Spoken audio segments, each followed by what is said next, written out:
শুরু করিতেছি মহান আল্লাহর নামে, যিনি পরম করুণাময় এবং অত্যন্ত দয়ালু। দেশের এই পরিস্থিতিতে, বন্যা পরিস্থিতিতে আমাকে আসতেই হলো আবার ভিডিওতে। আমি সোশ্যাল মিডিয়ার মাধ্যমে যেভাবে দেখলাম যে এত পানি, বিশেষ করে আমি আমাদের এলাকায় দেখলাম যে 93 সালের পরে হবিগঞ্জে এত পানি খোয়াই নদীর উপরে কখনো হয়নি। কারণ একটা ভারত থেকে একটা ড্যাম এটা ছেড়ে দেওয়ার কারণে পানি আর কোনোভাবে কুলায় উঠতে পারতেছে না আমাদের নদী। এইদিকে আবার আমাদের দেখলাম যে ফেনীতে তো মানে শুধু বাড়ির ভিতরে ঢুকছে তা না, বাড়ির চালের উপর দিয়ে পানি যাচ্ছে। এরকম কুমিল্লা, বিভিন্ন দেশের বিভিন্ন জায়গায় যেভাবে বন্যায় আক্রমণ করছে। আমি যেহেতু বন্যা নিয়ে কাজ করছি, আমার কাছে মনে হয়েছে যে এই বন্যার সময় আমার একটা অধিকার আছে যে আপনাদের সবাইকে একটা আহ্বান করার, যে যে যে এলাকায় কৃতি সন্তান আছেন তারা নিজেরা একটু ঝাঁপিয়ে পড়েন মানুষের। কারণ দূর থেকে বন্যা বলতে আমরা পানি দেখি, কিন্তু আপনি যদি কাছে যান, প্রতিটা পরিবার যে কি পরিমাণ কষ্ট হয়, কাছে গেলে বুঝতে পারবেন যে মানুষের কষ্ট।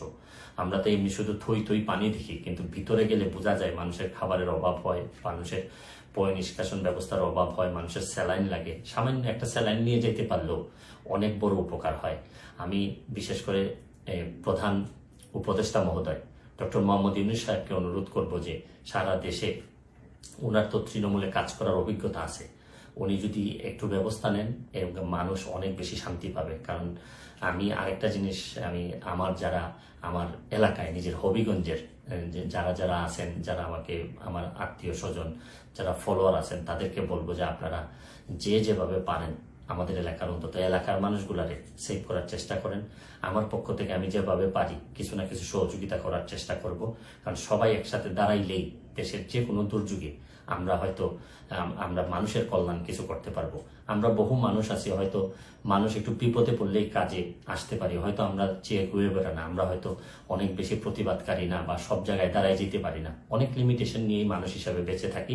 তারপর চেষ্টা করেন যে সবাই মিলে অন্তত বন্যা দুর্গতরে সবকিছুর ঊর্ধ্বে উঠে বন্যা যারা দুর্গত তাদের পাশে দাঁড়াবেন, এইটুকু আমার আপনাদের কাছে আহ্বান, আপনাদের কাছে চাওয়া। তারপর আমি একটা জিনিস বলি যে খুব খারাপ, এখনো আমাদের এলাকায় নদী ভাঙ্গন দেখা দেয়নি, নদীর চারদিকে পানি পড়তেছে। যদি ভাঙ্গন দেখা দেয়, খুবই খারাপ অবস্থা হয়, তাহলে আমার একটা, আপনারা নিশ্চিত থাকতে পারেন আমি যেভাবেই হোক সশরীরে আপনাদের মাঝে হাজির হব। আমি চেষ্টা করবো আমার সর্বস্ব দিয়ে যাদের জন্য আমি শপথ নিয়েছিলাম তাদের পাশে দাঁড়ানোর। ভালো থাকবেন, সুস্থ থাকবেন।